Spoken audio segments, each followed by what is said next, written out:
Olá, meus irmãos, paz do Senhor. Eu quero começar a fazer alguns vídeos sobre grande tribulação. Quero fazer o mais simples possível, né?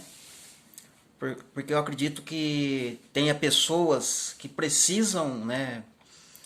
Tem perguntas, na verdade, né? Muitas pessoas têm perguntas acerca da grande tribulação, né? O que é a grande tribulação? Quando é que vai ocorrer a grande tribulação, né? O que vai acontecer na grande tribulação, né? E para quem é que está reservada a grande tribulação, né? Então são perguntas que as pessoas se fazem, né? E a gente está sempre fazendo estudos, né, sobre grande tribulação, mas a gente nunca, que nem eu mesmo particularmente, nunca me deparei no meu passado eu fazer perguntas relacionadas à grande tribulação, né? Mas hoje a gente se vê que há uma necessidade em saber a respeito dessas coisas, né? Então eu vou procurar fazer vídeos curtinhos, né? Sobre a grande tribulação. É como se fosse uma série, né? Vários vídeos, né? Bem curtinhos mesmo, né? Para não tomar muito do tempo da pessoa. E também para que fique fixado, né? Essas coisas relacionadas aos últimos dias. Tá certo, meus queridos? Então eu quero aqui, primeiramente, falar vamos ler um versículo, né? Mateus 24, versículo 21, que está falando aqui da grande tribulação, né? Eu peguei uma tradução aqui não muito boa, mas eu gosto dessa Bíblia aqui, porque a gente consegue aumentar o tamanho da letra, né? E isso facilita para quem está assistindo o vídeo e poder acompanhar a leitura junto. Tá ok? Então vamos lá, verso de número 21. Porque haverá tão grande aflição como nunca houve, desde o princípio do mundo e até agora, nem tampouco há de ver. Então o que acontece? Aqui falou aflição, né? Grande aflição, né? A mesma coisa que grande tribulação. É a tradução que é um pouco diferente, né? Então uma coisa que você precisa fixar na sua mente, e é importante, né? O texto aqui está dizendo, né? Nos três evangelhos que vai falar dessa situação, você precisa fixar isso. Os três evangelhos vão repetir isso, né? Mas é importante fixar. É uma grande tribulação que nunca houve, certo? Só que quando acontecer ela, depois dela não haverá outra, certo? Por que eu estou dizendo isso? Porque tem pessoas que acreditam que já ficou para trás essa grande tribulação, que ela já aconteceu, certo? E aí não vai casar, né, com as outras coisas que a gente vai falar futuramente. Então é importante você fixar na sua mente que essa grande tribulação refere-se para o futuro. Teve tribulação no passado? Teve muitas. Só que essa é uma grande tribulação. É algo que o mundo, né, vai experimentar, né? Não é só algumas pessoas, né? Então, por isso ela é chamada de grande tribulação. Os discípulos lá em Atos passaram por grande tribulação, mas nas suas vidas, né? Então foi uma grande tribulação para eles, mas falando aqui de uma geografia em lugar pequeno, certo? Em poucos lugares teve grande tribulação, porque tinha poucas pessoas dentro do cristianismo. Então, como no futuro nosso vai ter muitas pessoas envolvidas com o cristianismo, então a geografia, a amplitude, né, dessa grande tribulação vai ampliar mais ainda, vai aumentar um pouco mais, né? Por isso é chamada de grande tribulação, ok? Então vamos ler o verso de número 22. Opa, aqui. E se aqueles dias não fossem abreviados, nenhuma carne se salvaria. Por causa dos escolhidos serão abreviados aqueles dias. Então o Senhor Deus tinha preparado um tempo para isso, né? Mas por causa de ser um sofrimento muito grande, então o Senhor Deus vai abreviar os dias, né? Por causa do quê? Por causa dos escolhidos. Ó, vou frisar aqui ó, essa palavra. Ó. Opa! Então essa palavra escolhidos, né? É muito importante também a gente entender quem são os escolhidos? Né? Um exemplo. Se você imaginar que a igreja não estará na terra nesse período, mas então quem são esses escolhidos? Que o texto está dizendo, né? Por causa dos escolhidos é que os dias vão ser abreviados. Vai ser dias difíceis, né? Se os dias se continuassem, né? A Bíblia está dizendo que não seria possível nenhuma carne se salvar.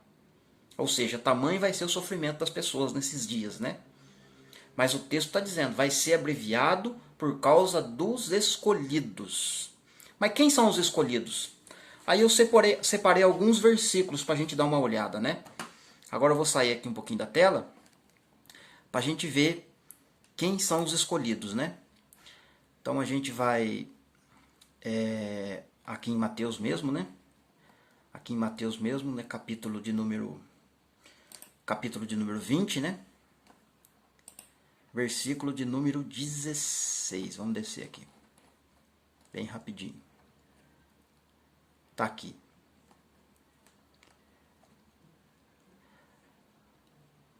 Opa, aqui 16. Assim, os derradeiros serão os primeiros, e os primeiros os derradeiros, né? Ou seja, os últimos serão primeiros, e os primeiros serão os últimos.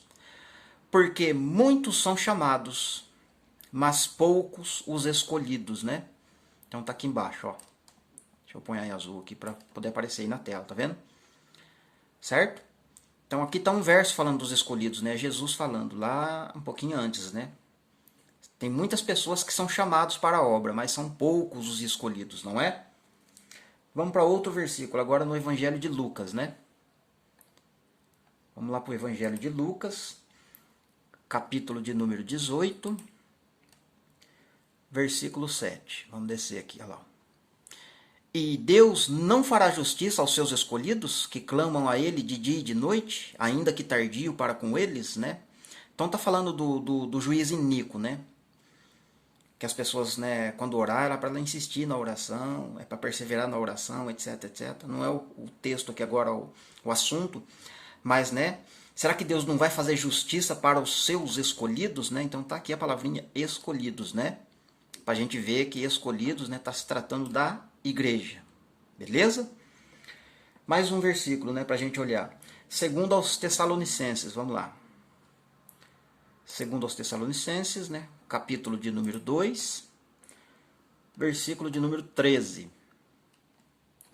Diz assim: Mas devemos sempre dar graças a Deus por vós, irmãos, amados do Senhor, por vos ter Deus elegido desde o princípio da salvação em santificação do Espírito e da fé da verdade. Então, como eu mudei aqui a tradução dessa Bíblia para a letra, né, ficar maior. Então aqui não apareceu escolhidos, né, mas apareceu elegido, né, que é o mesmo significado, né? Aqui seria escolhidos, né? Nós somos escolhidos desde o princípio, né, para a salvação. Mas aqui colocou a palavrinha elegido, né? Ocultou um pouquinho o entendimento, né? E agora o último verso que a gente vai ver está no Evangelho de João. Vamos para lá. João, capítulo de número 15, versículo de número 16. Só descer aqui um pouco. Não me escolhestes a vós a mim, mas eu vos escolhi a vós, e vos nomeei para que vades e deis frutos, e o vosso fruto permaneça, a fim de que tudo quanto em meu nome pedirdes ao Pai, Ele vos conceda, né? Então veja que é Jesus quem nos escolheu, né? Tá aqui, ó. Eu vos escolhi. Tá ok? Então escolhidos somos nós, né? Eu vou colocar mais um verso, na verdade, pra gente, ó. Mateus 24, né? Eu vou ler desde o verso 29, na verdade. Verso de 29 até o 31.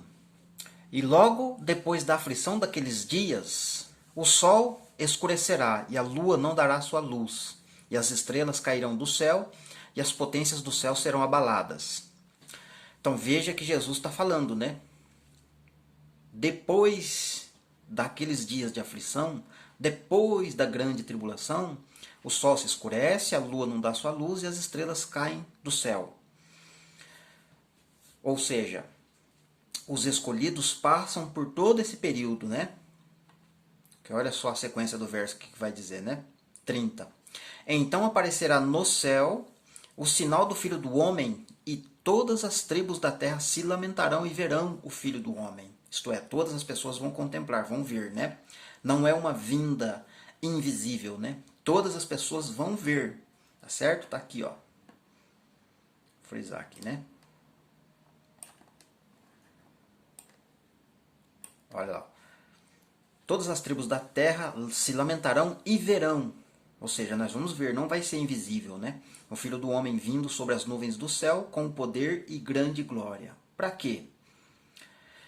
Ele enviará os seus anjos com um clamor de trombeta, os quais ajuntarão os seus escolhidos, né, que somos nós, desde os quatro ventos de uma extremidade à outra do céu. Então percebe que nós, os escolhidos, né, vamos atravessar a grande tribulação, tá certo?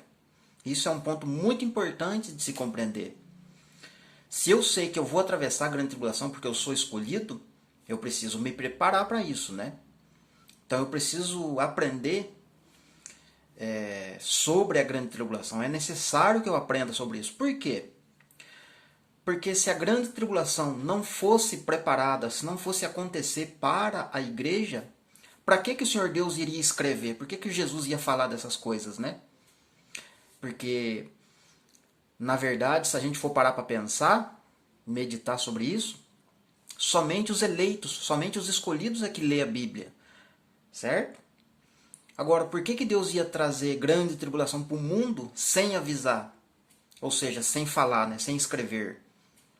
Se ele quisesse destruir o mundo, né? Ou passar a prova o mundo e não a igreja, ele não teria escrito para a igreja. Olha, eu vou livrar vocês, né? Vocês não precisam nem ficar sabendo o que vai acontecer depois. Porque eu vou tirar vocês antes da grande tribulação. Então não há necessidade de vocês ficar sabendo o que vai acontecer depois, né? Mas se ele está dando detalhes, se ele está falando, né? Fique atento, vigie, fique esperto, né? Persevera até o fim. Por quê? Porque a gente vai passar, né? Então a gente precisa ficar preparado. E para ficar preparado, a gente precisa estudar essas coisas, né? Tá certo, meus queridos? Que Deus te abençoe. Então, não esqueça de curtir, né? Sendo possível, você compartilha. Lembrando que o objetivo deste vídeo é para você aprender que grande tribulação é algo que está no futuro, né? Ela é grande porque ela não, quando ela acontecer, depois dela não vai haver outra, né? Ou seja, teve grande tribulação no passado, né? Pelo menos lá em Atos teve grande tribulação. Se teve grande tribulação lá, quer dizer que no futuro não tem, não pode ter. Então, uma coisa não pode, né, desconectar com a outra, né? Se teve tribulação lá, se aquela tribulação foi a referida, então no futuro nosso não tem grande tribulação. Se não tem, para que Jesus está dando lições, né, para a gente ficar esperto, né? Não faz sentido, né? Então o objetivo é que a grande tribulação está no nosso futuro e que a palavra escolhido significa que é nós, a igreja. Beleza? Que Deus te abençoe, então. Sendo possível, você compartilha, curta o vídeo, comente e que Deus te abençoe e até o próximo estudo.